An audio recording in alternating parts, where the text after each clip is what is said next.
Starfish Rally, friends. End of Saturday here at Rally Japan. Wasn't yesterday an exciting day? It was full of drama, it was full of tension, it was full of strategy, the machinations in terms of... He's been practicing that. all the different permutations, David. Machinations and permutations in the Manufacturers' Championships. And that's continued on today. So what does Hyundai have to do to be champions tomorrow? I don't know. But it's looking good. It's looking good. The most important thing today was that Ott Tänak continued that incredible form that we saw yesterday, and he kept the lead in the drivers and the manufacturers. When I say drivers, I mean, in the actual event itself. And he's done that. Didn't look so good this morning, though, briefly. Well, briefly it looked as if Elfyn Evans was going to maybe put some pressure on him. Never really looked as if Evans was going to catch him. But you can't say that at first two. He took a chunk. Took 4 or 5, then he got a second in that stage. He got it down to 16.3 seconds. Remember, it started at a fraction over 20 seconds. Got it down to 16, actually got it down to 15.3 seconds. But it went the wrong way this afternoon. Once again, on the hard compound tyres, Tänak seems to have an extra level of confidence on those hard compound tyres, and he just ran away with it this afternoon. His lead over 35 seconds, David. He was supreme. He's dealt with, if there's extra pressure there, I don't know, you have to assume there is, but he's dealt with it beautifully. I think hands back in pockets, gold.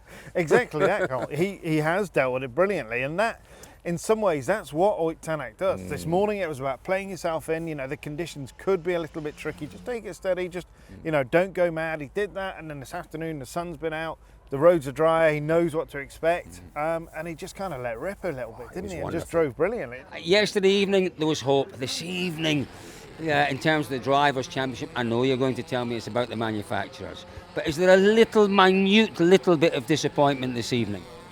No, it's been since the beginning just theoretical, and it's been just I don't know, media promotion, trying to make a story out of anything. But anyhow, I mean, from the manufacturer's side, it's still very much all open and still as tight as expected. There's still a job to do out there tomorrow.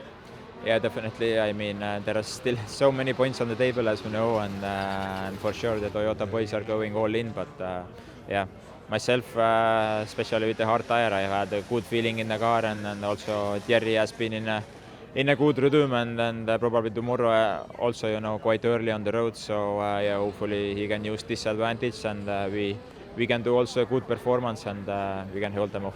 As great an afternoon as Tänak's had, you'd have to say a disappointing afternoon for Elfyn. And Elfyn said that we have to look at what was different from the car this morning and stuff.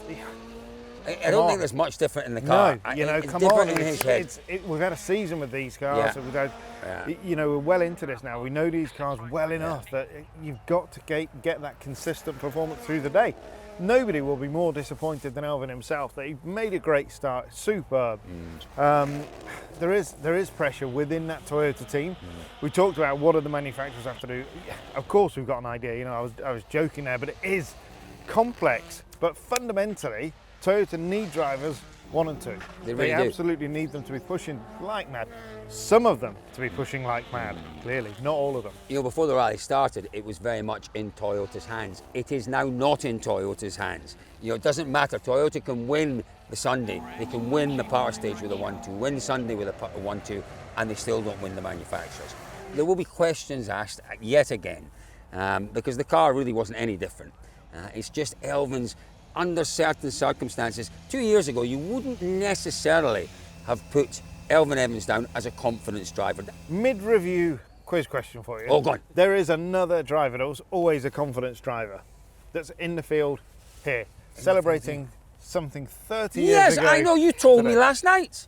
Yes. Didier Oriol was always a confidence driver. Yeah. He used to talk about the car feeling like a snake, and it had to be exactly right. I don't think Elfyn is quite in that category that Didier was. But it's become that way, hasn't it? That the car really has to be very fine. No, it's clear there's a bit of a pattern, when it's tight and twisty and a bit higher grip, then for sure I'm either doing something wrong or something's not working. So we need to have a look exactly what it is. I obviously have a a feeling where we're struggling, but it doesn't feel as bad as the time suggests it is, let's say. So that was the battle for first and second place. Clearly, we had that battle for third, fourth and fifth place. It was Adrian Fourmeau that was sitting in third at the start of the day. Takamoto Katsuta was a fraction of a second behind him, and Ogier had a little bit of a job to do. Ogier, surprisingly, seems to have been the one that was given the green light from Toyota to push this morning. He's got past Taka, he's got past Fourmeau. He's round about 10 seconds ahead of Fourmeau in third place now. It's a Hyundai 1, a Toyota 2 and 3. Ogier, although he's been really quite downbeat, he's gone about things in a strong way today, David. He's gone about things in the way an 8-time world champion will go about things. He's got, as much as you think Taka should be the one that pushes and gets the opportunity to race away in his home round of the championship, Ogier's the one that's got the speed, got the experience, got the confidence, got the reserve to take those risks. Right. Taka's the emotional choice. Taka's the one with the heart. Yeah. You use your head, you work it out, you say, don't be silly. Ogier every day of the week. Yeah, super job from Sébastien Ogier today. If I not my maximum motivation and still the fastest of the day is not so bad then, I believe. But damage was done yesterday. So we recover pretty well today. That's the maximum we could do, being back on the podium and those 13 points for the team. And today has been positive. 3 stage wins, I think. Happy with the car. Only fighting for podium and not for win like I would love to. But tomorrow is still a day to go with 22 points to catch for our team, and we're still alive at least up to the last day of the season. So that's most important. Even if we're only catching 4 points today, we still have a chance to put pressure up to the end. And that M Sport sandwich in the middle of the two Toyotas. Have to say, I genuinely thought that Taka-san would go well past Fourmeau today. Clearly, Taka-san has had these team orders at the back of his mind. He now has to be that safety net behind the two Toyotas in front of him, and he's not been able to push to the extent he did yesterday. But Fourmeau's been good. I think for Taka, this whole thing has a little bit got into his head. There's a lot of talk about strategy and what he wants to do, what the team wants him to do. He can't push. He's pushing a little bit. There's probably some comms coming back from the team. A lot of comms coming back from the team after the stage. A lot of analysis. Ogier, for him, that's white noise, isn't it? He knows what he needs to listen to and what he doesn't. He's done it a million times. He just gets on with it. Whereas Taka, he's at home.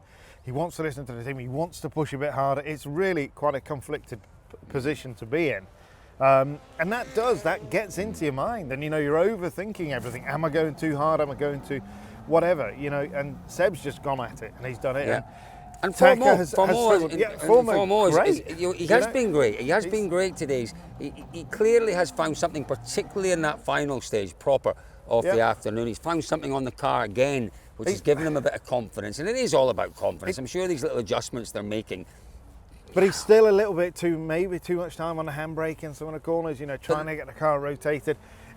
Perhaps it's not something that's going to get fixed here. We don't know. But this, for me, is a strong event from Fourmeau. He's not been here. He's not done these stages. And to be in that position and consistently putting the times in, it's really strong. Perhaps The biggest surprise of the day was the form of Gregoire Munster, particularly that opening stage. It looked as if he might take his first stage win in the WRC on that one this morning. He was second quickest, a stage that was new to everyone. What can we read into that, David? You look at the pace there, the pace Friday in Chile, it's beguiling, isn't it? It's really hard to read. There's no kind of consistent, from event to event, it's really hard to pinpoint where is Gregoire going to be. Yesterday, middling day, today, great, really strong. So, yeah, all credit to him. Now, David, one driver we haven't talked about. Yes. Is Andreas Mikkelsen. You and I have had, shall we call them heated Robust. debates? Robust, I like that. Debate. Robust debates. Fully expected him to be first on the road this morning with that time loss. Turns out, first on the road, swapped around Mikkelsen with Thierry Neuville. Now, David, you're 100% right, and why wouldn't you? They obviously took Mikkelsen late out of service this morning, which meant Neuville was first on the road. We saw yesterday morning, first on the road was the place to be for sure. Neuville had a job to do today, and that was very much to catch as many Rally 2 cars as he could. The best place to do that from, first on the road. It was the right thing to do, that's for sure.